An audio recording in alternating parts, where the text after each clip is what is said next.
কালাম এর কয়েকটি আয়াত তেলাওয়াত করেছি। আমাকে আমার সম্মানিত উস্তাদুল্ল হুজুর তিনি আমাকে বলেছেন 1 ঘন্টা আলোচনা করার অনুমতি দিয়েছেন। এই 1 ঘন্টার মধ্যে আমি সূরাতুল কালামের শাব্দিক অনুবাদ আগে আপনাদেরকে শোনাবো, তারপর যদি সুযোগ হয় তাহলে ধারাবাহিকভাবে ওই আয়াতগুলোর ব্যাখ্যা এবং বিশ্লেষণের দিকে এগিয়ে যাব। এই সূরার প্রায় 52টি আয়াত আছে। 52টি আয়াতের শেষ পর্যন্ত আপনারা আলোচনা শুনবেন বলে আমাকে কি কথা দিতে পারেন? শেষ পর্যন্ত থাকবেন সবাই ইনশাআল্লাহ? যারা বললেন না তারা মনে হয় চলে যাবেন, থাকবেন ইনশাআল্লাহ? এই সূরাটি আমি কেন নির্বাচন করলাম? এই সূরাটি নির্বাচন করার পেছনে উদ্দেশ্য হলো রাসূলুল্লাহ সাল্লাল্লাহু আলাইহি ওয়াসাল্লামের জীবনের বিভিন্ন গুণকীর্তন, মুজিজা, অলৌকিক ঘটনাবলী আলোচনা হয়েছে, কিন্তু রাসূলের জীবনে তার জীবনটা কুসুমাস্তীর্ণ ছিল না, তার জীবনটা কাঁটায় ভরা ছিল। তিনি যেই সমাজে বড় হয়েছেন, তিনি যেই সমাজে মানুষকে তাওহীদের দাওয়াত দিয়েছেন, রিসালাতের দাওয়াত দিয়েছেন, ওই সমাজের কিছু মানুষ রাসূলকে কষ্ট দিত। তাদের সাথে রাসূলুল্লাহর কথোপকথন, সামাজিক আচরণ, তাদের সাথে রাসূলুল্লাহর ওঠা বসা, তার দৈনন্দিন জীবন স্ট্রাকচার কেমন ছিল, আল্লাহ রাব্বুল আলামিন এই সূরার মধ্যে ওই সমস্ত বিষয় তুলে ধরেছেন। তাই এই সূরাটি আলোচনা করার জন্য প্রয়াস পেয়েছি। আমরা আলোচনা শুরু করছি। সূরাটির নাম কি বলেছি মনে আছে আপনাদের? সূরাতুল কালাম। সূরাতুল কালাম। কলাম শব্দের অর্থ হলো কলম। কলাম শব্দের অর্থ কি? আপনারা আওয়াজ না দিলে কিন্তু আলোচনা হবে না, আওয়াজ দিতে হবে জোরে জোরে। মনে করবেন এখন আমরা ক্লাস 5-এ বসে আছি, আমাদের বয়স মাত্র 15-16, এরকম দীপ্ত কণ্ঠে উচ্চারণ করে প্রত্যেকটা শব্দের জবাব দেবেন। পারবেন ইনশাআল্লাহ? আওয়াজ হচ্ছে না, আরেকবার বলুন, পারবেন ইনশাআল্লাহ? মাশাআল্লাহ। এইবার না গাজীপুরের মানুষ। দেখা যাক আল্লাহ রাব্বুল আলামিন কি বলছেন। আল্লাহ বলছেন নুন ওয়াল কলামি ওয়া মা ইয়াসতুরুন। নুন, নুন শব্দের অর্থ কি? নুন একটা লেটার, একটা বর্ণ। এর অর্থ আল্লাহু আ'লামু বিমুরাদিহি, এর অর্থ এক, আল্লাহ ছাড়া আর কেউ জানেন না। এগুলোকে তাফসীরের ভাষায় হুরুফে মুকাত্তাআত বলা হয়, যেগুলোর অর্থ স্বয়ং আল্লাহ জানেন আর কেউ জানেন না। এরপর আল্লাহ বলছেন ওয়াল কালামি, কলমের শপথ। কিসের শপথ? কলমের শপথ। ওয়া এবং মা যা ইয়াসতুরুন, তারা লেখে। তারা কারা? ফেরেশতারা। ফেরেশতারা যা লেখে, ওই লেখনী আর যেটা দিয়ে লেখা হয় ওই কলম, উভয় বস্তুর শপথ খাচ্ছেন কে? আল্লাহ। স্বাভাবিক কলম হতে পারে, আবার মুফাসসিরিনে কেরাম লিখেছেন এই কলম সাধারণ কোনো কলম নয়, বরং আল্লাহ রাব্বুল আলামিন দুনিয়া সৃষ্টির 50,000 বছর পূর্বে একটা কলম তিনি তৈরি করেছেন। ওই কলম তৈরি করার পর কলমকে অর্ডার করেছেন উক্তুব ইয়া কালাম, কলম তুমি লেখো। তখন কলম বলেছে মাযা নাকতুব, আমি কি লিখব? আল্লাহ রাব্বুল আলামিন বলেছেন তুমি লেখো এই আসমানের হায়াত কত, ওই জমিনের হায়াত কত, আটলান্টিক মহাসমুদ্রে পানি কতটুকু থাকবে, হিমালয় পর্বতের মধ্যে এর বরফ কতটুকু থাকবে। 1971 সনে বাংলাদেশ নামক একটা রাষ্ট্রের জন্ম হবে, 1947 সনে 2টা দেশ পৃথিবীতে জন্ম লাভ করবে। এরকম রাউটান নামক একটা জায়গা থাকবে, সেখানে এশার পর সিরাতুন নবীর উপর তাফসীর হবে, সেখানে আলোচকরা এভাবে বসে থাকবেন, সেখানে তারা কি খাবেন, আগামীকাল আপনারা কি খাবেন, সব কিছুকে আল্লাহ রাব্বুল আলামিন দুনিয়া সৃষ্টির পূর্বেই 50,000 বছর পূর্বেই যেই কলমকে লেখার আদেশ দিয়েছেন, আল্লাহ সেই কলমের শপথ খাচ্ছেন। বলেন সুবহানাল্লাহ। কলম যা লিখেছে তারও শপথ খেয়েছেন। তার মানে আগামীকাল সকালবেলা বাড়িতে গিয়ে আপনি কি খাবেন ওইটারও শপথ খাচ্ছেন কে? বলুন কে? মানে দুনিয়াতে what already have been happening, যেটা হয়ে গেছে অলরেডি, যেটা ঘটমান, ওই জিনিসটাও আল্লাহ রাব্বুল আলামিন লিখে রেখেছেন। আর অলরেডি হোয়াট হ্যাজ বিন ডান, যেটা হয়েছে সেটাও আল্লাহ রাব্বুল আলামিন লিখে রেখেছেন। After 100 years what will be happen, সেটাও আল্লাহ রাব্বুল আলামিন আগেই দুনিয়া সৃষ্টির পূর্বেই লিখে রেখেছেন। বলেন সুবহানাল্লাহ। সব জিনিসের শপথ খেয়ে আল্লাহ রাব্বুল আলামিন তার প্রিয়তম পয়গম্বরকে বলছেন মা নয় আংতা, আপনি নন, বিনিআমাতি রাব্বিকা, আপনার প্রতিপালকের নিয়ামতের মাধ্যমে, আপনার প্রতিপালকের নিয়ামত এবং অনুগ্রহে আপনি নন বিমাজিনুন, বি এখানে এসেছে তাকিদ দেওয়ার জন্য। আল্লাহ রব্বুল আলামিন রাসূলকে সার্টিফিকেট দিচ্ছেন, কাফের মুশরিকরা আপনাকে পাগল বলে, আপনাকে কাহেন বলে, গণক বলে, আপনাকে সাহের বলে, জাদুকর বলে, আমি আল্লাহ স্বয়ং পৃথিবীর তামাম জিনিসের শপথ খেয়ে ঘোষণা দিচ্ছি, মুহাম্মদ হাবিব দোস্ত আপনি পাগল নন, আপনি পাগল নন। মুহাম্মদ সাল্লাল্লাহু আলাইহি ওয়াসাল্লামকে কাফের মুশরিক বেঈমানরা কয়েকটি শব্দে কটাক্ষ করে, কটূক্তি করে সবসময় আঘাত করত। যখন কাফের মুশরিকরা রাসূলের কাছ থেকে কোনো অলৌকিক মুজিজা দেখত, দেখার সময় বলতো, তুমি যদি দেখাতে পারো তাহলে we believe in your god, তাহলে আমরা তোমার রবের প্রতি ঈমান আনবো। কিন্তু যখন দেখানো শেষ হয়ে যেত তখন তারা বলতো যে এটা তো জাদু, হাযা সিহরুম মুস্তামির, এটা তো শুধু জাদু নয়, চলমান জাদু, প্রবাহিত জাদু, উই কান্ট বিলিভ, আমরা এটা বিশ্বাস করতে পারি না। যেমন আল্লাহ রাব্বুল আলামিনের প্রিয়তম পয়গম্বর নবী মুহাম্মদ সাল্লাল্লাহু আলাইহি ওয়াসাল্লাম মক্কার পাহাড়ের পাদদেশে আছেন। এমন সময় ওয়ালিদ বিন মুগীরা, আবু জেহেলরা মুহাম্মাদের কাছে এসে বলছেন, মুহাম্মদ প্রতিদিন তো নতুন নতুন কথা বলো, প্রতিদিন তো নতুন নতুন সংবাদ শোনাও, নতুন নতুন অলৌকিকতা দেখাও, আজ তোমাদের কাছে ফরিয়াদ হলো, তুমি যদি এই দুনিয়াতে থেকে আসমানের ওই পূর্ণিমার চাঁদকে দ্বিখণ্ডিত করে দেখাতে পারো, তাহলে আমরা আবু জেহেল, ওয়ালিদ বিন মুগীরা, সাইবা, উতবা সবাই তোমার হাতে হাত রেখে ঈমান আনবো। আল্লাহর পয়গম্বর কাফেরদের কথায় আশ্বস্ত হয়ে আসমানের দিকে হাত ইশারা করে আল্লাহর কাছে দোয়া করলেন, কাফেররা যা চেয়েছিল তাই দেখানোর জন্য। এইবার আল্লাহর অনুগ্রহে আল্লাহ রাব্বুল আলামিন তার রাসূলকে যে মুজিজা দান করেছেন, ওই মুজিজার বদৌলতে আল্লাহর রাসূলের হাত যখন আসমানের দিকে উদিত হয়েছে, হাত ওঠার সাথে সাথে আকাশের পূর্ণিমার চাঁদটা দ্বিখণ্ডিত হয়ে দুই পাহাড়ের পাদদেশে পতিত হয়েছে।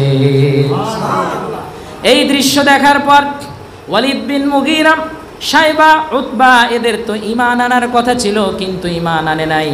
ওই ঘটনাটা আল্লাহ রাব্বুল আলামিন সূরাতুল কমারের শুরুতে আলোচনা করছেন, ইকতারাবাতিস সাআতু ওয়ানশাক্কাল কমার ওয়া ইয়ারাউ আয়াতান ইউরিদু ওয়া ইয়াকুলু সিহরুম মুস্তামির। বলে আল্লাহু আকবার, আর জোরে বলে আল্লাহু আকবার।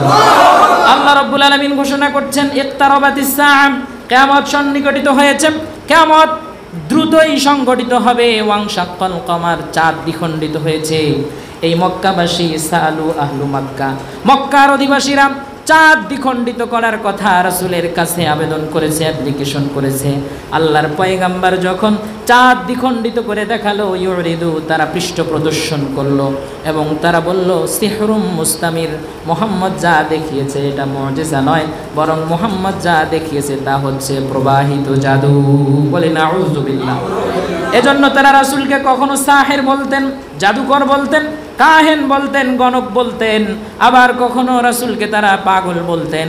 আল্লাহর রাসূল পাগল নন, আল্লাহর রাসূল কাহেন নন, আল্লাহর রাসূল শায়ের বা কবিতা লিখে লিখে মানুষের কাছে কোনো কথা বলেন না, বরং আল্লাহ রাব্বুল আলামিন রাসূলের প্রত্যেকটা কথা সম্পর্কে সাক্ষ্য দিচ্ছেন।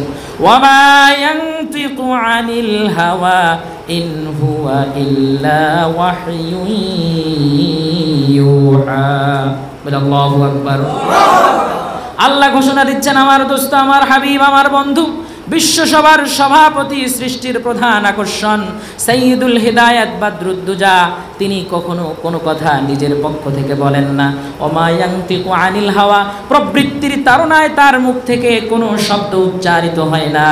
ইন হুয়া ইল্লা ওয়াহয়ুন ইউহা, বরং আমার রাসূলের কণ্ঠে যে শব্দগুলো বের হয়, এই শব্দগুলো যত্রতত্রই বের হওয়ার মতো সাধারণ কোনো কথা নয়।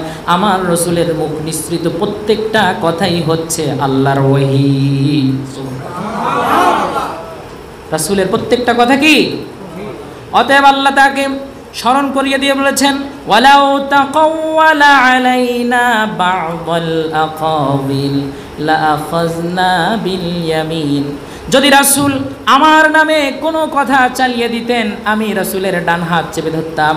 আর তিনি যদি কোনো কথা আমার নামে মিথ্যা চালিয়ে দিতেন, আমি আল্লাহ তার কণ্ঠ নালি চেপে ধরতাম। এজন্য আল্লাহর রাসূল শায়ের নন, তিনি গণক নন, তিনি কবি নন, তিনি জাদুকর নন, তিনি পাগল নন। আল্লাহ সেই সাক্ষ্য দিয়ে বলছেন, হে রাসূল, মা আনতা বিনি'মাতি রাব্বিকা বিমাজনুন।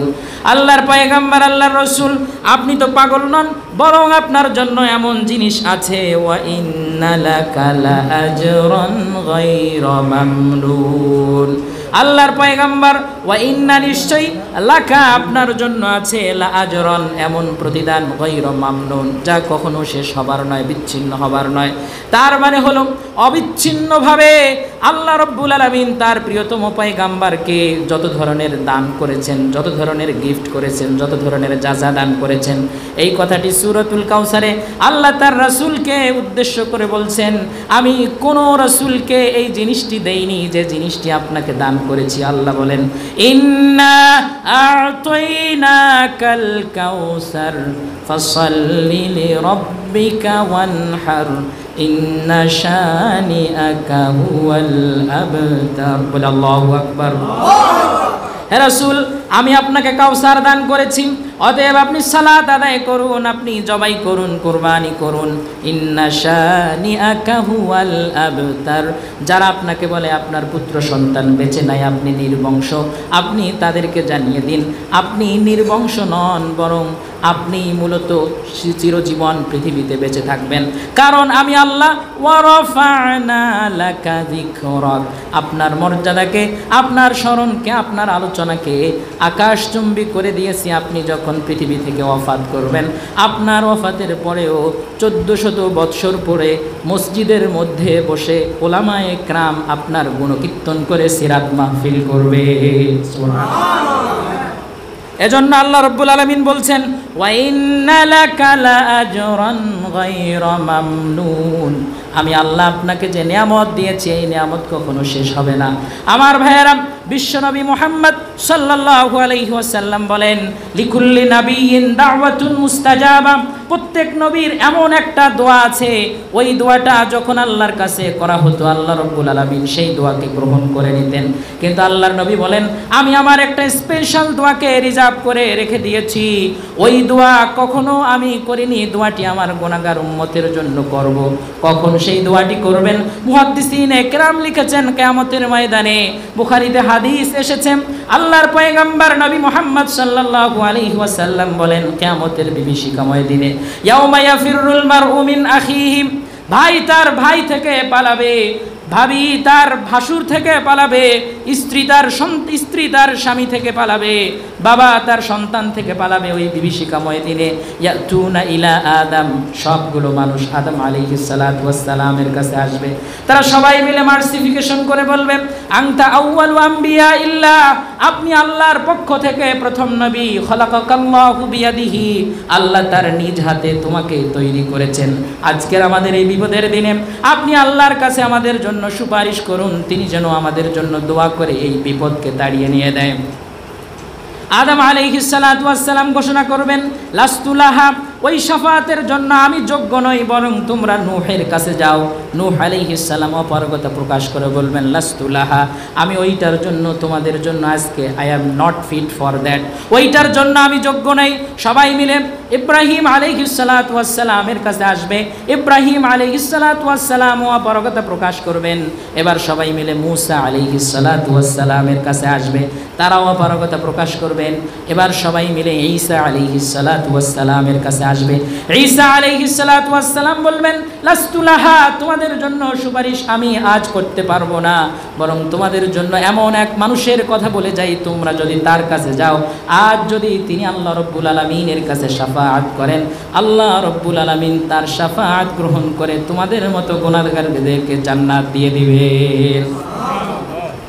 সুবহানাল্লাহ। বাড়িতে গিয়ে কোন আরো জোরে বলি সুবহানাল্লাহ। হয়নি, আরো জোরে সুবহানাল্লাহ। আল্লাহর পয়গম্বর নবী মুহাম্মদ সাল্লাল্লাহু আলাইহি ওয়াসাল্লাম আরশে আজিমের নিচে মাথা ঠেকিয়ে সিজদায় পড়ে আল্লাহ রাব্বুল আলামিনের শিখিয়ে দেওয়া ভাষায় তাসবিহ তাহমিদাতের মাধ্যমে আল্লাহর গুণকীর্তন করবেন। আল্লাহ রাব্বুল আলামিন আরশে আজিম থেকে ডাক দিয়ে বলবেন, ইরফা মুহাম্মদ রাসাক, মুহাম্মদ আপনার মাথা উত্তোলন করুন। ইশফা তুশাফা, আপনি শাফাত করুন, আপনার শাফাত গ্রহণ করা হবে। সাল তুতা, আপনি কি চান তাই দিয়ে দেওয়া হবে। আল্লাহর পয়গম্বর সিজদা থেকে যখন মাথা তুলবেন, ফায়ুহাদ্দালাহু হাদ্দান, তার জন্য একটা সীমানা নির্ধারণ করে দেয়া হবে। দৃষ্টির শক্তি যতদূর পর্যন্ত যায় আল্লাহ রাব্বুল আলামিনের প্রিয়তম পয়গম্বর নবী মুহাম্মদ তার গুনাহগার উম্মতের জন্য যখন সুপারিশ করবেন, আল্লাহর পয়গম্বর সাক্ষ্য দেন, আমার গুনাহগার উম্মত একজনও যতক্ষণ পর্যন্ত জান্নাতে যাবে না, আমি আল্লাহর আরশের নিচে বারবার সিজদায় লুটিয়ে পড়ে আমার গুনাহগার উম্মতের জন্য কাঁদব আর দোয়া করব, শেষ পর্যন্ত আমার সব উম্মত যখন জান্নাতে প্রবেশ করবে আমার দোয়া তখন বন্ধ হয়ে যাবে। কিয়ামতের ময়দানে গুনাহগার উম্মতদেরকে জান্নাতে ঢোকানোর জন্য দুনিয়ায় আমি আমার সেই স্পেশাল দোয়াটাকে রিজার্ভ করে রেখে দিয়েছি। আল্লাহ রাব্বুল আলামিন সে কথাই বলছেন, ওয়া ইন্না লাকা লাআজরান গায়রা মামনুন, হে আল্লাহর হে আমার বন্ধু, হে আমার হাবিব, আপনাকে আমি নিরবিচ্ছিন্নভাবে নিয়ামত দান করেছি। আপনার চরিত্র নিয়ে যারা কালিমা লেপন করতে চায়, আপনার বিরুদ্ধে যারা কথা বলতে চায়, তাদের বিরুদ্ধে আল্লাহ রাব্বুল আলামিন সাক্ষ্য দিয়ে বললেন, ওয়া ইন্নাকা লাআলা খুলুকিন আযীম। বলে আল্লাহু আকবার, আর জোরে বলে আল্লাহু আকবার। ওয়া ইন্নাকা, নিশ্চয় আপনি হে মুহাম্মদ, লাআলা খুলুকিন আযীম, মহান ধর্মের উপরে আছেন, আপনি অবশ্যই সুন্দর সৎ চরিত্রের উপরে প্রতিষ্ঠিত। এই আয়াতের মধ্যে একটি ভালো করে লক্ষ্য করুন, আল্লাহ কিন্তু এখানে বলেন নাই মুহাম্মদ সাল্লাল্লাহু আলাইহি ওয়াসাল্লাম সৎ চরিত্রবান, বরং তিনি বলেছেন লাআলা খুলুকিন আযীম, আপনি মহান চরিত্রের উপরে প্রতিষ্ঠিত। সৎ চরিত্রবান মানুষ, সকালবেলা একজন মানুষের চরিত্র ভালো, সন্ধ্যার সময়ে ওই মানুষের চরিত্র পরিবর্তন হতে পারে। সন্ধ্যার সময় একজন মানুষের চরিত্র ভালো দেখে বললেন আপনি বেশ চরিত্রবান, আবার সকালবেলা তার চরিত্র খারাপ হতে পারে। 1971 সনের আগে একজন মানুষের চরিত্র একরকম ছিল, 1975 পর্যন্ত ওই লোকটার চরিত্র পরিবর্তন হয়েছে বলেই 15ই আগস্ট নামক একটা হত্যাকাণ্ড সংঘটিত হয়েছে। হয়েছে কি হয় নাই? হয়েছে। তাহলে মনে করতে হবে যে আসলে একজন মানুষের চরিত্র সব সময় ঠিক থাকে না, সকালবেলা একরকম, দুপুরে একরকম, আবার সন্ধ্যার সময় ভিন্ন রকম। আল্লাহ রাব্বুল আলামিন রাসূলের চরিত্র সম্পর্কে যে সার্টিফিকেট দিচ্ছেন, তিনি বলছেন আপনি সচ্চরিত্রবান এমন নয়, বরং বলছেন ইন্নাকা লাআলা খুলুকিন আযীম, আপনি বরং মহান চরিত্রের উপরে প্রতিষ্ঠিত। সুবহানাল্লাহ। তার মানে জন্ম থেকে নিয়ে ওয়াফাত পর্যন্ত আল্লাহর রাসূলের চরিত্রের বিরুদ্ধে কালিমা লেপন করার মতো কোনো ধরনের দুঃসাহস কারো কখনো হয় নাই। কিন্তু দুঃখের বিষয় হলো, আমার পূর্বের বক্তা সম্মানিত এম শামীমুর রহমান সাহেব বলে গিয়েছেন, ভারতের মহারাষ্ট্রের একজন হিন্দু পুরোহিত, তিনি মুহাম্মদ সাল্লাল্লাহু আলাইহি ওয়াসাল্লামের চরিত্রে কালিমা লেপন করেছেন, রাসূলকে কটূক্তি করেছেন, রাসূলের বিরুদ্ধে কথা বলেছেন, সমালোচনা করেছেন। এরপর তার সেই বক্তব্যকে বিজেপির একজন সাংসদ সমর্থন দিয়েছে এবং সে বলেছে যদি তার বিচার করা হয় সে তার বিরুদ্ধে মুসলমানদের মসজিদেই তাদের বিচার করবে, এরকম ধমক দিয়েছে। আমি আপনাদের কাছে বলতে চাই, আমরা মুহাম্মদকে নিজেদের থেকে বেশি ভালোবাসি নাকি কম? নিজের স্ত্রী থেকে বেশি ভালোবাসি নাকি কম? নিজের সন্তান থেকে বেশি ভালোবাসি নাকি কম? যদি আমরা বেশি ভালো না বাসতে পারি তাহলে আমরা মুমিন নই। এজন্য আমরা দ্ব্যর্থহীন কণ্ঠে সিরাত মাহফিল থেকে বলতে চাই, যারা রাসূলুল্লাহ সাল্লাল্লাহু আলাইহি ওয়াসাল্লামের চরিত্রে কালিমা লেপন করেছে, যারা রাসূলুল্লাহ সাল্লাল্লাহু আলাইহি ওয়াসাল্লাম সম্পর্কে কটূক্তি করেছে, আমরা দ্ব্যর্থহীন কণ্ঠে বলতে চাই, যদি সেই বিজেপির সাংসদের বিচার করা না হয়, ভারতের সংসদ থেকে যদি তাকে সদস্য পদ থেকে পদত্যাগ করানো না হয়, বিজেপির যিনি প্রধানমন্ত্রী আছেন গুজরাটের কসাই নরেন্দ্র মোদীর বিরুদ্ধে আন্তর্জাতিক আদালতে রাসূলকে অবমাননা করার কারণে আমরা মামলা দায়ের করব। আজ ভারত যদি মনে করে ভারতের মধ্যে মুসলমানরা মাইনরিটি, আমরা বলতে চাই কাঁটাতারের বাইরে তাকিয়ে দেখো, মুসলমানরা মাইনরিটি নয়, এখানে আছে 18 কোটি, পাকিস্তানে আছে 25 কোটি, স্বয়ং ভারতে আছে 20 কোটি। 100 কোটি মুসলমান যদি মার্চ করে, ভারতবর্ষের মধ্যে একজন হিন্দুর টিকিও খুঁজে পাওয়া যাবে না। আমরা নিজের সন্তানকে ইয়াতিম বানাতে পারি, নিজের স্ত্রীকে বিধবা বানাতে পারি, নিজের সন্তানকে পিতৃহারা করতে পারি, কিন্তু মুহাম্মাদের বিরুদ্ধে যদি কথা বলা হয়, যেই জিহ্বা দিয়ে মুহাম্মাদের বিরুদ্ধে কথা বলা হবে, ওই জিহ্বা আমরা টেনে ছিঁড়ে ফেলে দেব। যেই হাত মুহাম্মাদের বিরুদ্ধে আসবে, ওই হাত আমরা ভেঙে দেব। যেই পা সামনের দিকে আগাবে, ওই পা ভেঙে চিরতরে পঙ্গু করে দেব। প্রিয় ভাইরা, মুহাম্মদ সাল্লাল্লাহু আলাইহি ওয়াসাল্লাম সম্পর্কে কোনো কম্প্রোমাইজ নাই। মুহাম্মাদের বিরুদ্ধে কথা বললে কোনো মুসলমান সেটা মানতে পারে না। ভারত যদি মনে করে ওই ভারত তাদের, স্মরণ করিয়ে দেই, ওই ভারত তাদের নয়, ওই ভারত মুসলমানদের। ওই তাজমহল, শীষমহল, রাজমহল আমরা তৈরি করেছি, ওই ভারতকে শাসন আমরা করেছি। যখন সেনরা, মৌর্যরা, গুপ্তরা ওই ভারতকে শাসন করেছে, শোষণ করেছে, তাদের বিরুদ্ধে এগিয়ে এসেছে, তাদের বিরুদ্ধে কথা বলার জন্য আরব থেকে এগিয়ে এসেছে মোহাম্মদ বিন কাসিম, ইখতিয়ারউদ্দিন মোহাম্মদ বিন বখতিয়ার খুলজি, শিহাবউদ্দিন মোহাম্মদ ঘুরি, গিয়াসউদ্দিন বলবন, গিয়াসউদ্দিন আজম, সুলতান ইলতুৎমিশ সহ যারা যখন এসেছে সবাই সেই ভারত খণ্ডে ভারতের স্বাধীনতার জন্য কালেমার পতাকাকে পথ করে উড়িয়েছিল। পরবর্তীতে যখন দিল্লির সালতানাত তৈরি হয়েছে, যখন মোগল সাম্রাজ্য তৈরি হয়েছে, সম্রাট বাবর ছিলেন একজন মুসলমান, হুমায়ুন তিনি ছিলেন একজন মুসলমান, আকবর তিনি ছিলেন একজন মুসলমান, আলমগীর তিনি ছিলেন একজন মুসলমান, শাহজাহান তিনি ছিলেন একজন মুসলমান, জাহাঙ্গীর তিনি ছিলেন একজন মুসলমান।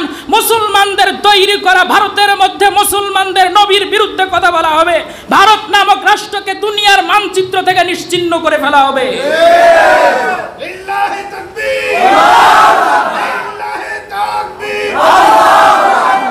নেতা তোমার নেতা, বিশ্বনবী মুস্তাফা। আমার নেতা তোমার নেতা, বিশ্বনবী মুস্তাফা। দুনিয়ার মুসলিম এক হও, এক হও। লিল্লাহি তাকবীর, আল্লাহু আকবার। প্রিয় ভাইরা আমার, এই ভারতকে যখন শাসন করেছিল ব্রিটিশরা, আমরা ব্রিটিশদের কোনো ধরনের দেওয়ানিগিরি, ব্রিটিশদের কোনো জমিদারি প্রথা মুসলমানরা গ্রহণ করে নাই, বরং তাদের তাবেদারি করে, তাদের পা চেটে জমিদারি প্রথা নিয়ে তারা মুসলমানদের উপরে নির্যাতন করেছে। বিধায় 1831 সনে বালাকোট তৈরি হয়েছে। ওই বালাকোটের মধ্যে সৈয়দ ইসমাইল শহীদ জীবন দিয়েছেন। তার আগে হাজী শরীয়তুল্লাহর ফরাজি আন্দোলন সংগঠিত হয়েছে, শহীদ তিতুমিরের বাঁশের কেল্লা শেষ হয়েছে, সিপাহী বিদ্রোহ হয়েছে, খেলাফত আন্দোলন হয়েছে, অসহযোগ আন্দোলন হয়েছে, জমিয়ত উলামায়ে হিন্দের আন্দোলন হয়েছে। আব্দুল আজিজ মুহাদ্দিস দেহলভী তিনি দারুল হার্ব নামে ফতোয়া দিয়েছেন ভারতকে। পরবর্তীতে অসহযোগ আন্দোলন তারকে মওয়ালাত হয়েছে, রেশমি রুমাল আন্দোলন হয়েছে। মাহমুদুল হাসান দেওবন্দি তিনি আন্দামান দ্বীপপুঞ্জে নির্বাসিত হয়েছেন। পরবর্তীতে 1947 সনে যে ভারত নামক একটা রাষ্ট্র তৈরি হয়েছে, ওই রাষ্ট্র মুসলমানদের রক্ত এবং ঘামের মাধ্যমে প্রতিষ্ঠিত হয়েছে। আমরা সেই ইতিহাস ভুলে যেতে পারি না। এই মুসলমানদের ভারতে বসে যদি মুহাম্মদ সাল্লাল্লাহু আলাইহি ওয়াসাল্লামকে কটাক্ষ করা হয়, মুহাম্মদ সাল্লাল্লাহু আলাইহি ওয়াসাল্লামের বিরুদ্ধে কথা বলা হয়, শুনে রাখো মুসলমান, এই কাঁটাতারের বেড়াকে আমরা চিরতরে উপড়ে ফেলবো এবং ভারতের রাজ্যে বসে যারা মদদ দিয়ে মুসলমানদের বিরুদ্ধে কথা বলছে, ওই ভারত রাজ্যকে ভারত মহাসাগরে আমরা ভাসিয়ে দেব। দুঃখ লাগে মুসলমান, মুহাম্মদ সাল্লাল্লাহু আলাইহি ওয়াসাল্লামের কাছে এক সাহাবী এসেছেন, বলছেন ইয়া রাসূলুল্লাহ, ইয়া হাবিবাল্লাহ, আমার দাসী প্রত্যেকদিন আপনাকে গালমন্দ করে আমার সহ্য হয়নি, তরবারি নিয়ে কল্লাটা গর্দান থেকে ফেলে দিয়েছি। আল্লাহর রাসূল বললেন, আসবতা, তুমি যা করেছো সঠিক করেছো, এর কোনো বিচার নাই। সুবহানাল্লাহ। পরবর্তীতে কাব বিন আশরাফ নামে একজন কবি, যিনি মুহাম্মদ সাল্লাল্লাহু আলাইহি ওয়াসাল্লামকে কুৎসা রটনা করে কবিতা আবৃত্তি করতেন, তার বিরুদ্ধে আরেকজন সাহাবী মুহাম্মদ বিন মাসলামা তার বিরুদ্ধে গিয়ে তাকে হত্যা করে রাসূলের সামনে এসে দাঁড়িয়েছেন, বলছেন ইয়া রাসূলুল্লাহ, আপনাকে যারা গালমন্দ করেছে তাকে দুনিয়ায় রাখে নাই। রাসূল বলেছেন, আসবতা, তুমি ভালো করেছো। ফাতহে মক্কার সময়, মক্কা বিজয়ের সময় সব মানুষকে মাফ করে দেয়া হয়েছে, 14 জনকে মাফ করা হয় নাই। তার কারণ তারা রাসূলকে কষ্ট দিয়েছে। আজও পর্যন্ত ফিকার কিতাবে যত ধরনের মাসআলা এসেছে, পৃথিবীর সমস্ত ফকিহ, পৃথিবীর সকল মুহাদ্দিস, মুফাসসির, মুফতি একমত, লা ইখতিলাফা ফি উজুবিল কিতাল, মুহাম্মদকে যারা গালি দিবে তার হত্যাযোগ্য বিচার ছাড়া আর কোনো বিচার নাই। অতএব ভারত সরকারের কাছে আমাদের উদাত্ত আহ্বান, যদি ভারত সরকার সেই নীতেশ নারায়ণের বিচার যদি করতে না পারে, আমাদের হাতে ছেড়ে দেখ কিভাবে বিচার করতে হয়, 250 কোটি মুসলমান ভালোভাবেই জানে। প্রিয় ভাইয়েরা আমার, ওই মুহাম্মদ সাল্লাল্লাহু আলাইহি ওয়াসাল্লামকে ভালোবাসতে রাজি আছেন? সবাই ভালোবাসতে রাজি আছেন? উমর ইবনুল খাত্তাব রাদিয়াল্লাহু তাআলা আনহু তিনি একদিন আল্লাহর নবীকে বলছেন, ইয়া রাসূলুল্লাহ, ইয়া হাবিবাল্লাহ, উহিব্বুকা, আপনাকে আমি ভালোবাসি, মিন কুল্লি শাইইন, সব কিছু থেকে বেশি ভালোবাসি। উমর রাদিয়াল্লাহু তাআলা আনহু বললেন, তুমি কি তোমার নিজের থেকেও আমাকে বেশি ভালোবাসতে পেরেছো নাকি? আল্লাহর পয়গম্বরের সামনে উমর জবাব দেন, লা ইয়া রাসূলুল্লাহ, না, এখনো পর্যন্ত নিজের থেকে আপনাকে বেশি ভালোবাসতে পারি নাই। আল্লাহর পয়গম্বর বলেন, যদি তুমি এখনো পর্যন্ত নিজের থেকে আমাকে বেশি ভালোবাসতে না পারো, তুমি উমর হতে পারো, ফারুক হতে পারো, এখনো পর্যন্ত তুমি মুমিন হও নাই। উমর রাদিয়াল্লাহু তাআলা আনহু কিছুক্ষণ সময় নিয়ে এরপর রাসূলের শানে বললেন, নাম ইয়া রাসূলুল্লাহ, ইয়া হাবিবাল্লাহ, আমি চিন্তা করে দেখলাম এখন আমি উহিব্বুকা মিন কুল্লি শাইইন ওয়া মিন নাফসি, এতক্ষণ তো আমি আপনাকে ভালোবেসেছি সব কিছু থেকে বেশি, এখন আমার অবজারভেশন হচ্ছে আমি আমার নিজের থেকেও আপনাকে বেশি ভালোবাসি। আল্লাহর হাবিব ওই সময় সাক্ষ্য দিলেন, আল-আন, এখন হয়েছে উমর, এখন তুমি মুমিন হয়েছো। আল্লাহ রাব্বুল আলামিন কোরআনে কারিমে বলেছেন, কুল ইন কানা আবাউকুম ওয়া আবনাউকুম ওয়া ইখওয়ানুকুম ওয়া আজওয়াজুকুম ওয়া আশীরাতুকুম ওয়া আমওয়ালুন ইকতারাফতুমুহা ওয়া তিজারাতুন তাখশাউনা কাসাদাহা ওয়া মাসাকিনু তারদাউনাহা, তুমি যেই ঘরে থাকো ওই ঘরকে ভালোবাসো, তুমি যে ব্যবসা করো ওই ব্যবসাটাকেও তুমি বেশি ভালোবাসো, তোমার যে সন্তান আছে তাকেও তুমি বেশি ভালোবাসো, তোমার যে স্ত্রী আছে তাকেও তুমি বেশি ভালোবাসো, তোমার যে ভাই আছে তাকেও তুমি বেশি ভালোবাসো। কিন্তু জেনে রাখো, যতক্ষণ পর্যন্ত তোমার ঘর, তোমার ব্যবসা, তোমার ভাই, তোমার স্ত্রীর থেকে আমি এবং আমার আল্লাহকে বেশি ভালো না বাসবে, ততক্ষণ পর্যন্ত তোমরা কেউ মুমিন হবে না। সেই মুহাম্মদকে নিজের থেকেও বেশি ভালোবাসি, বেশি ভালোবাসি।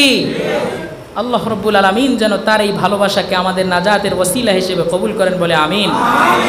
আল্লাহর পয়গম্বর নবী মুহাম্মদ সাল্লাল্লাহু আলাইহি ওয়াসাল্লামের কাছে এক সাহাবী এসে বলছেন, ইয়া রাসূলুল্লাহ, মাতাস সাআ, কখন কিয়ামত সংগঠিত হবে?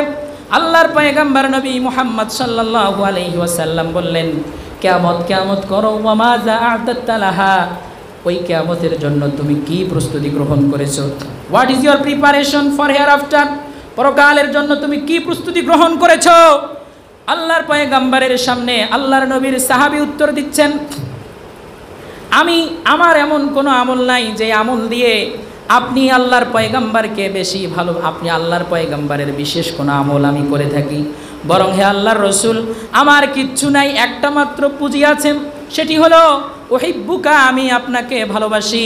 আল্লাহর পয়গম্বর উত্তর করলেন, আল মারউ মা মান আহাব্বা, তুমি যাকে ভালোবাসো তার সাথেই তুমি জান্নাতে থাকবে।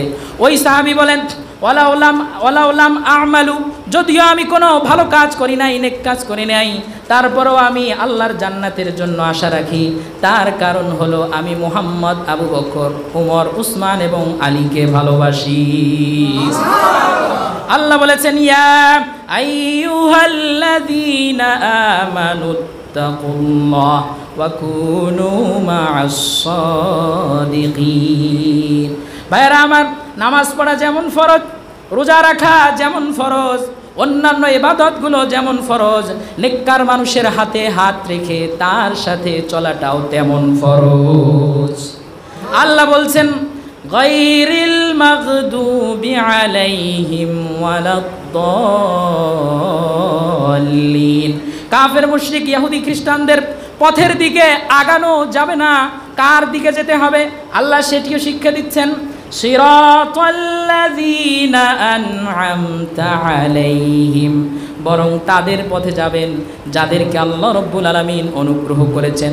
অনুগ্রহ কার উপর করেছেন? নাবিয়্যিন, যারা নবী ছিলেন, আস-সিদ্দীকিন, যারা সত্যবাদী ছিলেন, আশ-শুহাদা, যারা শহীদ হয়েছেন, আস-সালিহিন, যারা মানুষকে আত্মশুদ্ধির পথে নিয়ে আসে, মানুষকে সরল সঠিক পথ দেখায়। ওই মানুষগুলোর পথ অনুসরণ করার জন্য মুসলমান 5 বেলা আল্লাহর কাছে দোয়া করে, কিন্তু বোঝে না কি চায়। কবি সুন্দর করে কবিতা আবৃত্তি করেছে। গন্ধমধুর কর্দম মোরে দিলেন বন্ধু, ছিলেম যখন নাইতে, কহিলাম তারে কস্তুরী কিবাকে তুমি, সুবাসে তোমার পাগল এমন তাইতে। কহিল সে তুচ্ছ কর্দম আমি গো, ফুল সহ ছিনু কতকাল এক ঠাইতে, সঙ্গীর গুণ পশিয়াছে মম মাঝে গো, নইলে কাদায় সুবাস কিয়া তো পাইতে। একদা স্নানের আগারে বসিয়া দেখিনু একটি হেরুনু মাটির ঢিলা, সুখিয়া দেখিনু তাহাতে রহিয়াছে সুবাস ভরা, কহিনু তাহারে তুমি কি আতর দান, তুমি কি গুলিস্তান, কহিল সে ওসব আমি কিছু নহি, আমি একটি হেরুনু মাটির ঢিলা, ফুলের সহিত থাকিয়া মোর সুবাস রয়েছে মেলা। বলে আল্লাহু আকবার। মানুষ যখন মরে যাবে দুইটা জিনিসের জন্য সবচেয়ে বেশি আফসোস করবে, যখন মৃত্যু চলেই আসবে। ওয়ালাই ইউআখিরাল্লাহু নাফসান ইযা জাআ আজালুহা, যখন মৃত্যু আসবে তখন মানুষ আফসোস করে বলবে, মৃত্যুটা যদি একটু পরে আসতো, আতা সদ্দাকু, আবার যদি জীবন পেতাম, সম্পদ না রেখে সব সম্পদ আল্লাহর রাস্তায় ব্যয় করে দিয়ে আসতাম, আর যে কাজটা করতাম, ওয়াকুম মিনাস সালিহিন, সৎ কর্মশীল ভালো মানুষের সাথে সময় ব্যয় করতাম। সুবহানাল্লাহ। ভালো মানুষের সাথে থাকবেন ইনশাআল্লাহ। নবী নাই, কিন্তু নবীর ওয়ারিসরা আছে না নাই? জোরে বলুন, আছে না নাই? অতএব সেই আলেম ওলামা পীর মাশায়েখ যারা আছেন, যারা মানুষের কাছে কাছে গিয়ে দিন প্রচার করে, এই দিন প্রচারকদের সামনে ডানে বামে সুদীর্ঘ প্রাচীরের ন্যায় থাকতে হবে, যাতে দিন কায়েমের জন্য সবাই আমরা সীসা ঢালা প্রাচীরের মতো রাহাবারের পিছনে স্লোগান দিতে পারি। রাজি আছি ইনশাআল্লাহ? আল্লাহ কবুল করুক বলে আমিন। প্রিয় সুধী, পরের আয়াতে চলে যায়। আল্লাহ রব্বুল আলামিন বলছেন, ফাসাতুবসিরু ওয়া ইউবসিরুন, অচিরেই, ফাসাতুবসিরু, অচিরেই আপনি দেখবেন, ওয়া ইউবসিরুন, তারাও দেখবে, যারা আপনাকে পাগল বলে ওরা দেখবে, আর আপনিও দেখতে পাবেন। বিআইয়িকুমুল মাফতুন, আপনাদের মধ্যে কে বিকারগ্রস্ত, কে সত্যিকার অর্থে পাগল, এ বিষয়টা অচিরেই তারা কিয়ামতের ময়দানে দেখতে পাবে। এরপর আল্লাহ বলছেন, ইন্না রব্বাকা, নিশ্চয় আপনার প্রতিপালক, হুয়া আ'লামু, তিনি অধিক জানেন, বিমান দাল্লা আন সাবিলিহি, কে আল্লাহর পথ থেকে বের হয়ে চলে গিয়েছে, ওয়া হুয়া আ'লামু বিল মুহতাদিন, তিনি এটিও ভালো করে জানেন কে হেদায়েত প্রাপ্ত। ফালা, অতএব নয় তুতি, আপনি অনুসরণ করবেন, কার অনুসরণ করবেন? আল মুকাজ্জিবিন, যারা মিথ্যুক, তাদের অনুসরণ আপনি করবেন না। ওয়াদ্দু, বরং এই কাফের মুশরিকরা চায়, লাউ তুদহিনু, আপনি যদি নমনীয় হন, আপনি যদি তাদেরকে তেল দেন, ফায়ুদহিনুন, তারাও আপনাকে তেল দেবে। কিন্তু একজন পয়গাম্বার একজন পাপিষ্ঠকে তেল দিতে পারে, এটা কি কোনো পয়গাম্বারের জন্য শোভা পায় নাকি? পয়গাম্বার কোনো কাফের মুশরিক মিথ্যুকের অনুসরণ করবে না, যেমন ওই পয়গাম্বারের উম্মত যারা মসজিদে এখন বসে আছে, তারাও কোনো মিথ্যুক পাপিষ্ঠ দুর্ব্যবহারকারী দুশ্চরিত্রবানের অনুসরণ করতে পারে না। ঠিক না?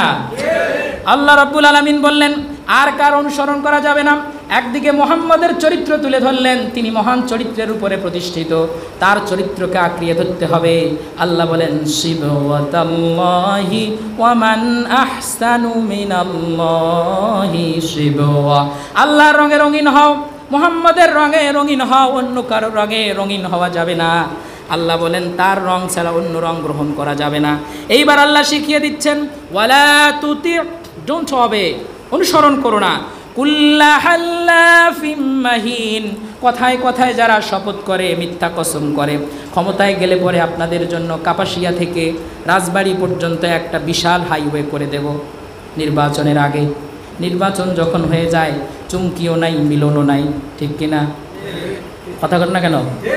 চুমকিও নাই, মিলনও নাই, রাস্তাও আর হয় না। আল্লাহ বললেন ওয়ালা তুতি' কুল্লা হাল্লাফিম মাহিন, অপদস্থ তো যারা আছে, যারা হীন, যাদের চরিত্রের ঠিক নেই, কথার ঠিক নেই, কথায় কথায় শপথ করে, তাদের অনুসরণ হে রাসূল আপনি করবেন না। হাম্মাজিম মাশশাইম বিনামিম, হাম্মাজ যারা পরনিন্দা করে, মাশশা মানুষের কাছে যায়, বেশি বেশি যায়, গিয়ে কি করে, বিনামিম একজনের কথা আরেকজনের কাছে লাগায়। আছে কি না? আপনাদের সমাজে আছে না নাই? আপনাদের এখানে নাই, আমাদের রংপুরে আছে নাকি? সারা সব জায়গায় আছে। আল্লাহ বলেছেন তাদের অনুসরণ করা যাবে না। আর কার অনুসরণ করা যাবে না? মান্নাইল লিল খায়রি মু'তাদিন আসিম, মান্না যারা বাধা প্রদান করে। কিসের বাধা প্রদান করে? লিল খাইর, ভালো কাজের, উত্তম কাজের, সিরাত মাহফিলের, মসজিদের, মাদ্রাসার, ওয়াজ মাহফিলের। এতদিন বাধা দিয়েছে নাকি দেয় নাই? দিছে না দেয় নাই? মানুষ বলে 5ই আগস্ট গণ অভ্যুত্থান হয়েছে।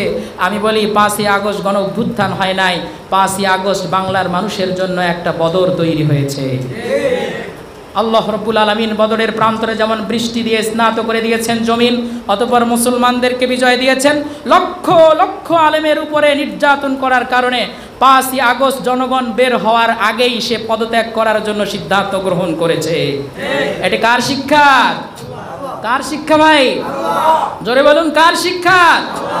আল্লাহ ধরে ধরে ধরে না, ধরলে পরে আল্লাহ ধরে ধরে ধরে না, ধরলে পরে আল্লাহ বলেন আমি এদেরকে সুযোগ দেই, ও আমহিলহুম রুয়াইদা, তাদেরকে একটু একটু করে সুযোগ দেওয়া হয়, কিন্তু যখন ধরে এমন ধরা ধরে, ওই ধরা আর ছাড়ে না।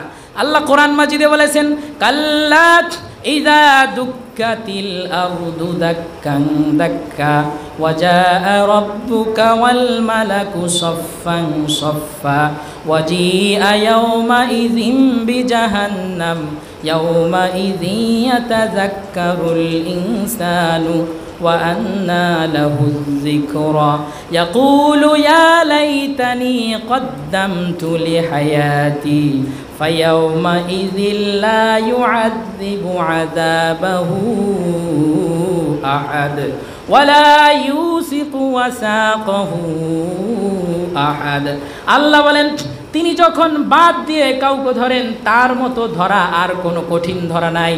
তিনি যখন কাউকে ধরেন তাকে আর ছাড় দেন না। এখনো পর্যন্ত ধরা শেষ হয় নাই। আপনি বাংলার মানুষকে কষ্ট দিয়ে ভারতে আশ্রয় নিয়েছেন, কিছুদিন থাকুন, ওই জায়গা থেকে যখন বের হওয়ার জন্য ইংল্যান্ডের দিকে পা আগাবেন, ইংল্যান্ডের বাঙালি মুসলমানরা জুতা নিয়ে দাঁড়িয়ে আছে উচিত শিক্ষা দেওয়ার জন্য। আল্লাহ ছাড় দেন, ছেড়ে দেন না। ওয়া মাকারু ওয়া মাকারাল্লাহ ওয়াল্লাহু খায়রুল মাকিরিন। আল্লাহ রাব্বুল আলামিন তার বিরুদ্ধে, রাসূলের বিরুদ্ধে যারা জালেম করে, জুলুম করে, তারা অবশ্যই অনেক ধরনের পদক্ষেপ গ্রহণ করে। আল্লাহ বলে তোমার খেলাই শেষ খেলা না, শেষ খেলাটা আমি আল্লাহ খেলি। আল্লাহ কোরআন মাজিদে বলেছেন ফালাম তাকতুলুহুম, আপনি তো যুদ্ধের ময়দানে বদরের প্রান্তরে যুদ্ধ করেন নাই।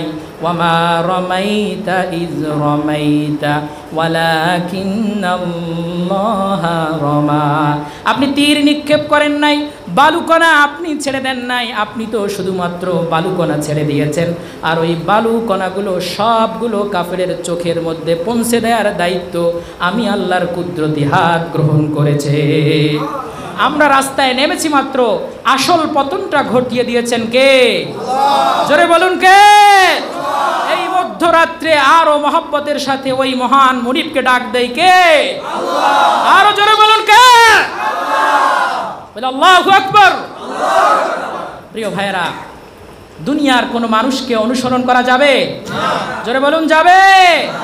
আল্লাহ তাই বললেন মান্নাইল লিল খায়রি মু'তাদিন আসিম, যারা ওয়াজ মাহফিলে বাধা দেয়, মুসলমানদের বিরুদ্ধে বাধা দেয়, যারা সমকামিতাকে প্রমোট করে, সমকামিতার বিরুদ্ধে কথা বলার কারণে যাদের চাকরি যায়, এই রকম বাধা প্রদানকারী জালেমদেরকে অনুসরণ করা যাবে না।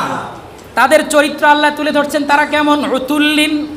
উতুল, রুড, খুব কর্কশ মেজাজি লোক, ছাত্ররা কোটার জন্য আন্দোলন করেছে, তিনি গণভবন থেকে বলেছে যে রাজাকারের বাচ্চারা আন্দোলন করছে। তার মানে সত্য কথা বলতে গেলেই, অধিকার চাইতে গেলেই হয়ে যায় কি রাজাকার।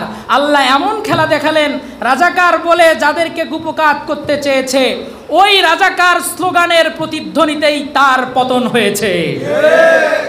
আল্লাহর খেলার শেষ আছে ভাই? আছে শেষ? আল্লাহ বললেন উথুল, এরা রুড, এরা খুব কর্কশ। আর কি বাদা যালিকা জানিম, এরা হচ্ছে জারজ সন্তান, এক কথায় বাস্টার্ড, পিতৃ পরিচয়হীন সন্তান। এজন্য এখন অনেকে বলে তার মুখের যে ভাষা, তিনি যে ভাষায় কথা বলেন, তিনি চট করে বাংলাদেশে ঢুকতে চান, এরকম রাস্তার মানুষের মতো কথা যেই মানুষটি বলে তাকে নিয়ে অনেকের সন্দেহ হয় আসলে সে শেখ মুজিবের মেয়ে নাকি অন্য কারো মেয়ে। ঠিক কিনা? ঠিক কিনা? ভয় পাইতেছেন মনে হচ্ছে। এখন কি আর ভয় পাওয়ার যুগ আছে? ভয় পাওয়ার যুগ আছে? বলে লিল্লাহি তাকবীর, লিল্লাহি তাকবীর। এই চরিত্রের কথা কে বলছে? আমি বলছি, আমার বাপ বলছে না কে? আল্লাহ। জোরে বলুন কে? যারা ইসলামের পথে বাধা দেয়, যারা মুসলমানের যে কোনো ধরনের আমলের পথে বাধা দেয়, তাদের পরিচয় কি? এদের মেজাজ খুব খারাপ, খিটখিটে, আর একটা হলো জারজ সন্তান। আর একটা কি? জারজ সন্তান। খোঁজ নিয়ে দেখেন কোন কাজী সাহেব বিয়ে পড়াইছে, সেই কাজীও মুসলমানি করছে কিনা আল্লাহই ভালো। ঠিক কিনা? উথুল্লিম বাদা যালিকা জানিম। এরা এমন রুজ, এমন কর্কশ, আবার তার উপরে এরা হচ্ছে পিতৃ পরিচয়হীন অবৈধ সন্তান, বাস্টার্ড। এরপর আল্লাহ বলছেন এইটা কেন করে তারা? এই যে আমিত্ব ভাব, অহমিকা ভাব, এটা কোথায় থেকে পায় তারা? আল্লাহ বলেন আনকানা জামালি ওয়া বানিন। কারণ কি? তার জনবল আছে, আর পদ্মা সেতুর নামে প্রকল্প করে, মেট্রো রেলের নামে প্রকল্প করে, রূপপুর পারমাণবিক বিদ্যুৎ নামের প্রকল্প করে, তিস্তার টানেল করে, কর্ণফুলীর টানেল করার মাধ্যমে, বিভিন্ন ধরনের বন্দর তৈরি করে, প্রকল্প তৈরি করার মাধ্যমে যে কোটি কোটি টাকা তারা লুটপাট করেছে, ওই টাকার গরমেই মূলত মুসলমানদের ইসলামের পথে বাধা দেয়। আল্লাহ বলেছেন কিসের গরমে বাধা দেয়? যা মাল আছে অবৈধ সম্পদ, আর কি আছে? ও বানাইন, হাতুর বাহিনী, ছাত্রলীগ। ঠিক কিনা? আগায় আসুন, জোরে জিকির করি লা ইলাহা ইল্লাল্লাহ। আরো জোরে, আরো জোরে লা ইলাহা ইল্লাল্লাহ, লা ইলাহা ইল্লাল্লাহ, লা ইলাহা ইল্লাল্লাহ, লা ইলাহা ইল্লাল্লাহ, লা ইলাহা ইল্লাল্লাহ, লা ইলাহা ইল্লাল্লাহ। আল্লাহর হাবিব বলেন মান ক্বালা লা ইলাহা ইল্লাল্লাহ দাখালাল জান্নাহ। কোন ব্যক্তি যদি লা ইলাহা ইল্লাল্লাহ পড়ে সে জান্নাতে প্রবেশ করে। বলেন না সুবহানাল্লাহ। আমরা সেই লা ইলাহা ইল্লাল্লাহ পড়তে মুসলমান আছি, রাজি আছি ইনশাআল্লাহ?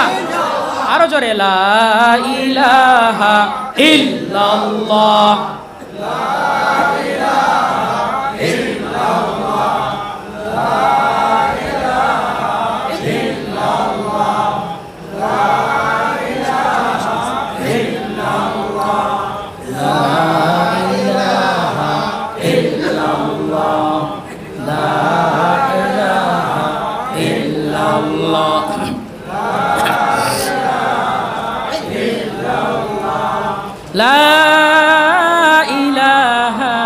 ইল্লাল্লাহ মুহাম্মাদুর রাসূলুল্লাহ। আমার ভাইয়েরা, আমরা সময় যেহেতু সংক্ষিপ্ত, খুব দ্রুত আয়াতের অনুবাদগুলো করে শেষ করে দেই।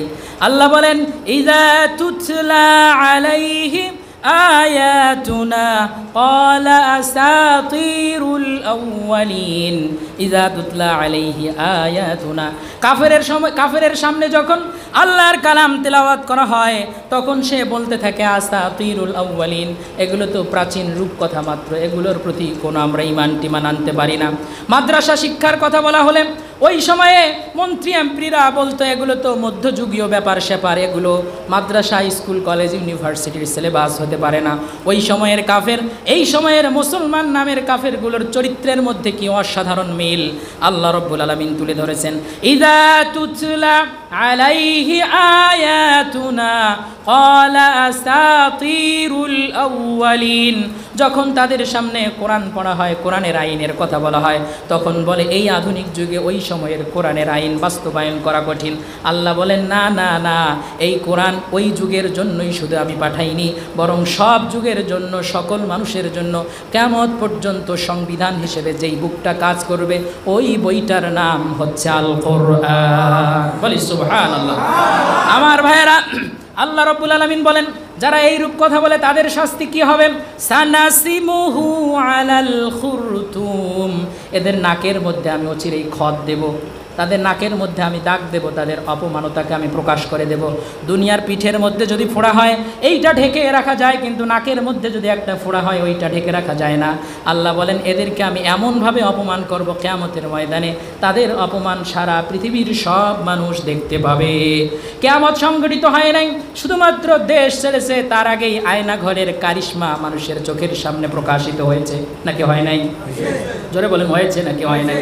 আল্লাহ রাব্বুল আলামিন বলছেন ইন্না বালাউনাহুম কামা বালাউনা আসহাবাল জান্নাহ ইয আকসাবু লা ইয়াসরিমুন্নাহা মুসবিহিন।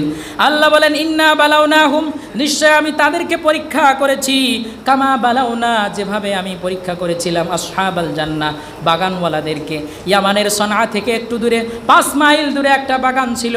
ওই বাগানের অধিপতি যিনি ছিলেন তিনি বেঁচে থাকাকালীন বাগানের ফসলগুলো গরিব মিসকিনদেরকে দান করে দিতেন। তার রেখে যাওয়া সম্পদ তার সন্তানেরা যখন উত্তরাধিকার সূত্রে পেল ওই সম্পদগুলো, তখন তারা মানুষকে না দিয়ে মিসকিনদেরকে ঠকানোর জন্য সকাল সকাল ফসল তুলতে গিয়েছিল। আল্লাহ তাদের সাক্ষ্য দিয়ে, তাদের দৃষ্টান্ত স্থাপন করে মক্কার কাফের মুশরিকদের পরিচয় তুলে ধরছেন। ইয আকসামু লা ইয়াসরিমুন্নাহা মুসবিহিন। আল্লাহু আকবার। আরো জোরে আল্লাহু আকবার, আরো জোরে আল্লাহু আকবার। আল্লাহ বলেন তারা সকালবেলা শপথ করল আমরা সকাল সকাল সূর্য ওঠার আগেই আমরা সেখান থেকে ফসল তুলে নিয়ে আসব। যখন সকালবেলা ফসল তুলে নিয়ে আসব ওই সময়ে কেউ আমাদেরকে দেখবে না, কোনো গরিব মিসকিনকে তাদের হক দিতে হবে না। আল্লাহ রাব্বুল আলামিন তাদের সেই ঘটনা তুলে ধরলেন। ওই ফসল নিয়ে আসার জন্য তারা যে ফসল তুলে নিয়ে আসবে, ওয়ালা ইয়াস্তাসনুন, তারা কোনো ইনশাআল্লাহ বলল না। ভবিষ্যতে যে কাজ করবেন ওই কাজ করার আগে ইনশাআল্লাহ বলা দরকার আছে না নাই? জোরে বলুন আছে না নাই? তারা ইনশাআল্লাহ বলল না। তাই ফাতাফা আলাইহা তাইফুম মির রাব্বিকা ওয়া হুম নাইমুন, তারা ছিল ঘুমন্ত। এই ঘুমন্ত অবস্থায় আল্লাহ রাব্বুল আলামিন এমন দুর্বিপাক দিলেন, এমন এক দুর্যোগ দিলেন, ওই দুর্যোগ এসে ফাআসবাহাত কাসসরিম, তাদের বাগানের সব ফসলগুলো পুড়ে ছাই হয়ে গেল। ফাতানাদাউ মুসবিহিন, সকালবেলা একে অপরকে ডাকতে থাকলো, আনিকদু আলা হারসিকুম, তোমরা যদি তোমাদের সম্পদগুলো, তোমাদের ফসলগুলো তুলতে চাও সকালবেলায় যেতে হবে। ইন কুনতুম সারিমিন, ফসল তুলতে চাইলে সকালবেলা যেতে হবে। ফাংতলাকু, তারা ছুটে চলল। ওয়াহুম ইয়াতাখাফাতুন, ফিসফিস করে কথা বলতে থাকলো আর বলতে থাকলো, আল্লাহ ইয়াদখুলান্নাহাল ইয়াউমা আলাইকুম মিসকিন, আজ আমরা ফসল তুলতে যাব, ওই ফসল তোলার সময়ে কোনো মিসকিন যেন এখানে প্রবেশ করতে না পারে, সকালবেলা কেউ দেখবে না, প্রত্যেকে গিয়ে আমরা ফসল তুলে নিয়ে আসব। আমার ভাইয়েরা, আমরা যে সম্পদ অর্জন করেছি এই সম্পদের আসল মালিক কে? আরো জোরে বলুন কে? আরো জোরে বলুন কে? সম্পদের মালিক যেহেতু আল্লাহ, আপনি আপনার ইচ্ছে মতো খরচ করতে পারেন না, বরং ওই আল্লাহ আপনাকে যেইভাবে খরচ করার ডিরেকশন দিয়েছেন ওইভাবেই আপনাকে খরচ করতে হবে। আপনার সম্পদের মধ্যে গরিব, দুঃখী, অসহায়, অনাথের হক আছে, ইয়াতীমের হক আছে। আল্লাহ কোরআন মাজিদে বলেছেন, ওয়াফি আমওয়ালিহিম হাক্কুন লিসসাইলি ওয়াল মাহরুম, যারা বঞ্চিত, যারা সায়েল, যারা ভিক্ষুক, যারা অনেক বেশি অসহায়ত্ব জীবনযাপন করে, তাদের একটা হক আছে, অধিকার আছে। কার সম্পদের মধ্যে? তাদের একটা হক আছে, বড়লোক যাদের সম্পদ আছে তাদের সম্পদের মধ্যে। আপনি যদি গরিব দুঃখীর হক আদায় না করেন, কিয়ামতের ময়দানে আল্লাহ বলবেন, মা সালাকাকুম ফি সাকার ক্বালু লাম নাকু মিনাল মুসাল্লিন ওয়া লাম নাকু নুতঈমুল মিসকিন ওয়া কুন্না নাখুদু মাআল খাইদিন। মা সালাকাকুম ফি সাকার, জাহান্নাম তো তোমাদের জন্য বানাই নেই। মুসলমান জাহান্নামে কেন? মুসলমানদেরকে যখন জিজ্ঞেস করা হবে, মুসলমানরা তিনটা কারণ বলবে। তিনটা কারণের প্রথম কারণটা হলো লাম নাকু মিনাল মুসাল্লিন, we didn't say our prayer, আমরা নামাজ টামাজ পড়ি নাই। আর কি করি নাই? আমরা ইয়াতীমদেরকে খাওয়াই নাই, মিসকিনদেরকে খাওয়াই নাই। অতএব আল্লাহ রাব্বুল আলামিন আপনাকে ধন দিয়েছেন, ধনের প্রপার ইউজ হবে তখন যখন আপনি আপনার গরিব দুঃখীর হক আদায় করবেন। এই গরিব দুঃখীকে বঞ্চিত করার জন্য বাগানবাসীরা বলতে থাকলো, আজকে আমরা সকাল সকাল যাব, আমাদের সম্পদের মধ্যে তারা কেউ অংশগ্রহণ করতে পারবে না। ওয়াগাদাউ আলা হারদিন কাদিরিন, তারা মনে করলো গরিবদেরকে তারা তাড়িয়ে দিতে পারবে। এই আশা নিয়ে যখন তারা গেল, ফালাম্মা রাউহা, যখন ওই বাগানকে তারা দেখলো, ক্বালু, তারা বলল, ইন্না লাদাল্লুন। বলে আল্লাহু আকবার। মহব্বতের সাথে একটু জিকির করি, লা ইলাহা ইল্লাল্লাহ।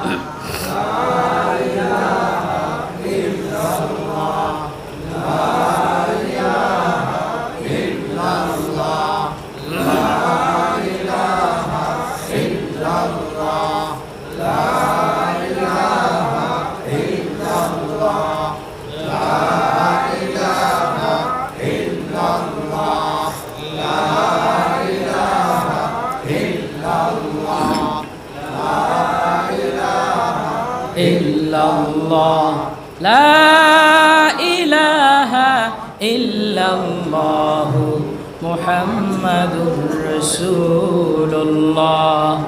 কোরআনের কথা শুনতে শুনতে কি আমার সেই মহব্বতের রাসূলের কথা ভুলে গিয়েছেন? জোরে একবার দরুদ পড়ি, সাল্লাল্লাহু আলাইহি ওয়াসাল্লাম।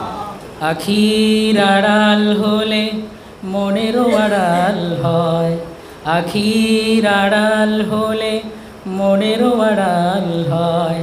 এই কথাটি সত্য কি জানি না, জানি না, জানি না, আমি কেন যে আখির আড়াল হলে একটু ভুলিতে পারি না, পারি না। হে রাসূল, তোমারই জন্য মন কাঁদে, আখি কাঁদে, ভুবন কাঁদে, শুধু বেদনা হৃদয়ে সে বাসা বাঁধে। আখির আড়াল হলে, আমার সাথে বলুন, আখির আড়াল হলে মনেরও আড়াল হয়, আখির আড়াল হলে মনেরও আড়াল হয়। সে কথাটি সত্য কি জানি না, জানি না, জানি না, আমি কেন যে আখির আড়াল হলে একটু ভুলিতে পারি না। হে রাসূল, তোমারই জন্য মন কাঁদে, আখি কাঁদে, ভুবন কাঁদে, শুধু বেদনা হৃদয়ে সে বাসা বাঁধে। ওই রাসূলের জন্য জীবন দিতে রাজি আছেন কে? সবাই রাজি আছেন ইনশাআল্লাহ? আল্লাহ কবুল করুক, বলে আমিন। সময় শেষ করে দিই। আমি আপনাদের সামনে 24টি আয়াত যতটুকু পেরেছি, আমার এলেম নাই, হুজুরের সামনে হুজুরের দোয়া নিয়ে বসেছি। তার দোয়ার বরকতে আল্লাহ রাব্বুল আলামিন আমাকে কথা বলার সুযোগ দিয়েছেন, আপনারা ধৈর্য ধরে শুনেছেন। এজন্য আমার অন্তরের অন্তঃস্থল থেকে আপনাদের সবাইকে আন্তরিক মোবারকবাদ। আপনারা দোয়া করবেন আল্লাহ তাআলা আমাকে যেন দ্বীনের খাদেম হিসেবে, এই কোরআনের খাদেম হিসেবে কবুল করে নেন, বলে আমিন। সর্বোপরি আপনাদেরকে একটা অনুরোধ করতে যাই, যেখানে একজন আলেম থাকে তিনি ওই সমাজের জন্য অভিভাবক, তিনি ওই সমাজের রহমতের কেন্দ্রবিন্দু, সেন্টার পয়েন্ট। ওই একজন মানুষ যখন হারিয়ে যাবে তারপর দেখবেন ধীরে ধীরে সেইখান থেকে আল্লাহর কিছু রহমত উঠে যায়। আমি মনে করি আপনাদের আজকের এই মাহফিলের মেইন আকর্ষণ যিনি জনাব সদরুল জলসা, আমার পিতৃতুল্য মুরব্বী, আমার উস্তাজ তুল্য, তার ছাত্র হতে পারলে নিজেকে ধন্য মনে করতাম। এরকম একজন মানুষ আপনাদের এখানে আছে। আমি আপনাদেরকে করজোরে বিনীত সুরে বিনীত নিবেদন করব, আপনারা হুজুরের সাহচর্য নেয়ার জন্য 24 ঘন্টা অপেক্ষায় থাকবেন। পারবেন ইনশাআল্লাহ? রাসূল করিম সাল্লাল্লাহু আলাইহি ওয়াসাল্লাম তিনি যখন থুতু ফেলতেন, তার থুতু নেয়ার জন্য সাহাবায়ে কেরাম হাত পেতে থাকতেন। থুতু মুবারক নিয়ে চোখে মুখে গায়ে পুরো শরীরে তারা মাখতেন। সুবহানাল্লাহ। যখন চুল কাটা হতো ফাতাফা, সব সাহাবায়ে কেরাম তার চতুর্পাশে দাঁড়িয়ে থাকতেন, কখন রাসূলের মাথা থেকে একটা চুল পড়বে, যাতে রাসূলের কোনো চুল মাটিতে না পড়ে। ওই রাসূল নাই, কিন্তু নায়েবে রাসূল আছে। আছে কিনা?